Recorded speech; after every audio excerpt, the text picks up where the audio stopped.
Hai guys, jadi pada video ini saya akan menjelaskan materi mengenai Pancasila sebagai sistem filsafat. Pengertian filsafat dan filsafat Pancasila. Yang pertama, pengertian filsafat. Istilah filsafat secara etimologis merupakan padanan kata falsafah Arab dan filosofi Inggris yang berasal dari bahasa Yunani yakni filosofia. Kata filosofia merupakan kata majemuk yang tersusun dari kata philos atau philein yang berarti kekasih, sahabat, mencintai, dan kata sophia yang berarti kebijaksanaan, hikmat, kearifan, dan pengetahuan. Filosofia secara harafiah berarti mencintai kebijaksanaan, mencintai hikmat, atau mencintai pengetahuan. Sedangkan filsafat Pancasila mempunyai fungsi dan peranan sebagai pedoman dan pegangan dalam sikap, tingkah laku, dan perbuatan dalam kehidupan sehari-hari dalam bermasyarakat, berbangsa, dan bernegara bagi bangsa Indonesia. Yang berikut pengertian filsafat Pancasila. Pancasila sebagai filsafat mengandung pandangan, nilai, dan pemikiran yang dapat menjadi substansi dan isi pembentukan ideologi Pancasila. Filsafat Pancasila dapat didefinisikan secara singkat sebagai refleksi kritis dan rasional tentang Pancasila sebagai dasar negara dan kenyataan budaya bangsa dengan tujuan untuk mendapatkan pokok-pokok pengertiannya yang mendasar dan menyeluruh. Pancasila dikatakan sebagai filsafat karena Pancasila merupakan hasil perenungan jiwa yang mendalam yang dilakukan oleh the founding father kita yang dituangkan dalam suatu sistem. Filsafat Pancasila memberi pengetahuan dan pengertian ilmiah yaitu tentang hakikat dari Pancasila. Yang berikut ciri-ciri sistem filsafat Pancasila. Yang pertama, sila-sila Pancasila merupakan satu kesatuan sistem yang bulat dan utuh. Dengan kata lain, apabila tidak bulat dan utuh atau satu sila dengan sila lainnya terpisah-pisah, maka itu bukan Pancasila. Yang kedua, Pancasila bersifat integralistik, yaitu mengintegrasikan aspek-aspek material dan spiritual dalam kehidupan manusia. Pancasila tidak memisahkan antara urusan dunia dan akhirat, tetapi menjadikannya sebagai satu kesatuan yang harmonis. Yang ketiga, Pancasila bersifat universal, yaitu dapat diterima oleh semua orang tanpa membedakan suku, agama, ras, atau golongan, dan juga menghargai keragaman dan persamaan hak serta kewajiban dalam masyarakat. Yang keempat, Pancasila bersifat humanis demokratis, yaitu mengutamakan martabat dan hak asasi manusia, serta menghormati kehendak rakyat dan penyelenggaraan negara. Pancasila menolak segala bentuk penindasan, diskriminasi, atau kekerasan terhadap sesama manusia. Yang kelima, Pancasila bersifat religius sosialis, yaitu menjunjung tinggi nilai-nilai ketuhanan dan keadilan sosial dalam kehidupan bermasyarakat. Pancasila menyerukan ketakwaan kepada Tuhan Yang Maha Esa dan tanggung jawab sosial terhadap sesama manusia. Yang keenam, Pancasila bersifat nasionalis patriotis, yaitu menumbuhkan rasa cinta tanah air dan bangga menjadi bangsa Indonesia.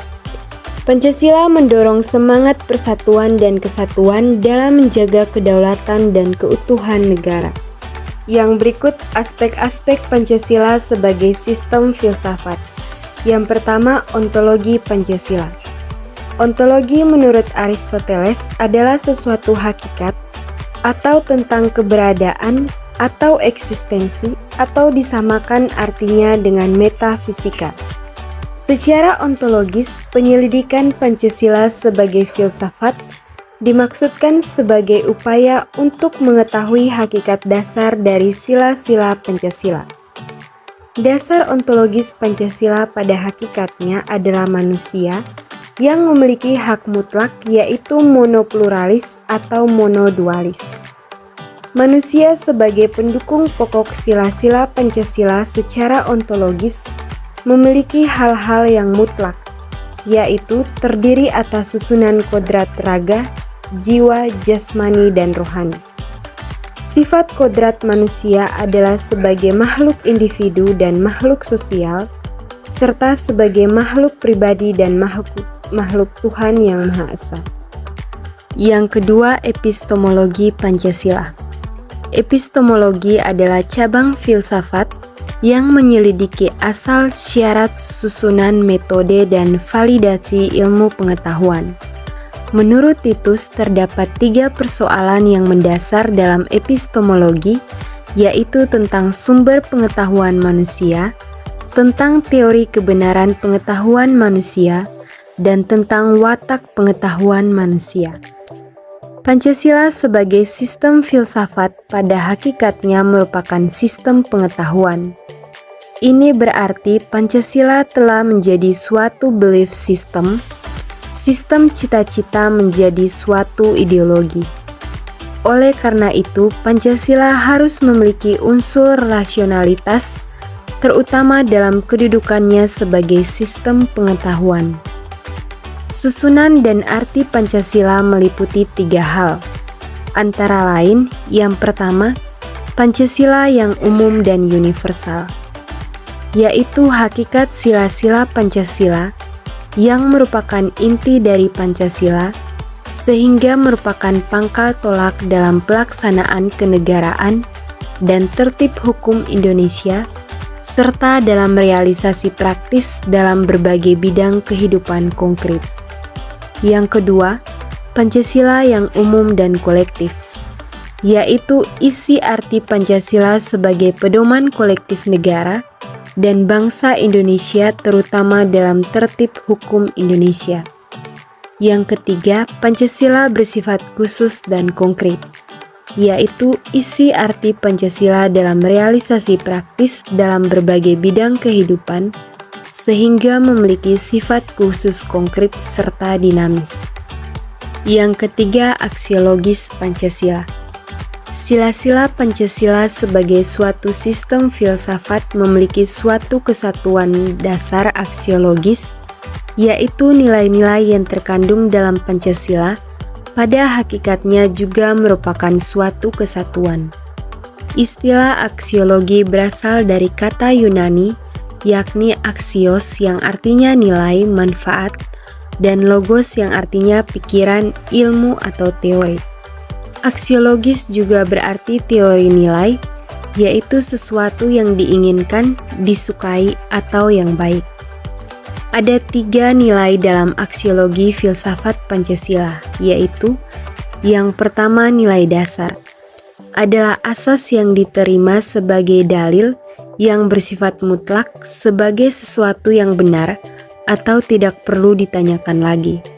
Yang kedua, nilai instrumental adalah nilai yang berbentuk norma sosial dan norma hukum yang akan diproses dalam peraturan dan mekanisme lembaga-lembaga negara. Yang ketiga, nilai praksis adalah nilai yang sesungguhnya dapat kita laksanakan dalam kenyataan. Yang berikut pelaksanaan Pancasila sebagai sistem filsafat. Yang pertama, dalam bidang politik. Pancasila diwujudkan dalam bentuk sistem demokrasi Pancasila yang mengedepankan musyawarah untuk mufakat dalam pengambilan keputusan. Pancasila juga diwujudkan dalam bentuk sistem multipartai yang mengakomodasi berbagai aspirasi politik rakyat dengan tetap menjaga persatuan dan kesatuan bangsa. Yang kedua, dalam bidang ekonomi. Pancasila diwujudkan dalam bentuk sistem ekonomi kerakyatan yang mengutamakan kesejahteraan rakyat dan keadilan sosial. Pancasila juga diwujudkan dalam bentuk sistem ekonomi terbuka yang menghargai kemitraan dan kerjasama dengan negara-negara lain tanpa mengorbankan kepentingan nasional. Yang berikut dalam bidang sosial. Pancasila diwujudkan dalam bentuk sistem sosial gotong royong yang menekankan solidaritas dan kebersamaan dalam menyelesaikan masalah-masalah sosial. Pancasila juga diwujudkan dalam bentuk sistem sosial Bhinneka Tunggal Ika yang menghormati keragaman dan kesetaraan dalam masyarakat. Yang berikut dalam bidang budaya.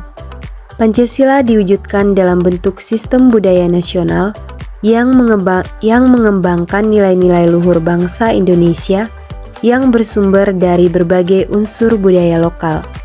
Pancasila juga diwujudkan dalam bentuk sistem budaya terbuka yang menerima pengaruh budaya asing yang positif dan sesuai dengan nilai-nilai Pancasila. Yang berikut dalam bidang hukum.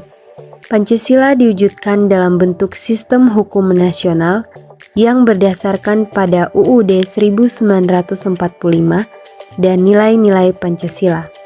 Pancasila juga diwujudkan dalam bentuk sistem hukum yang menjamin perlindungan hak asasi manusia dan penegakan hukum yang adil dan tegas. Yang terakhir dalam bidang pertahanan keamanan. Pancasila diwujudkan dalam bentuk sistem pertahanan keamanan rakyat semesta yang melibatkan seluruh komponen bangsa dalam menjaga kedaulatan dan keutuhan negara. Pancasila juga diwujudkan dalam bentuk sistem pertahanan keamanan yang damai dan kooperatif dengan negara-negara lain tanpa meninggalkan prinsip non-blok.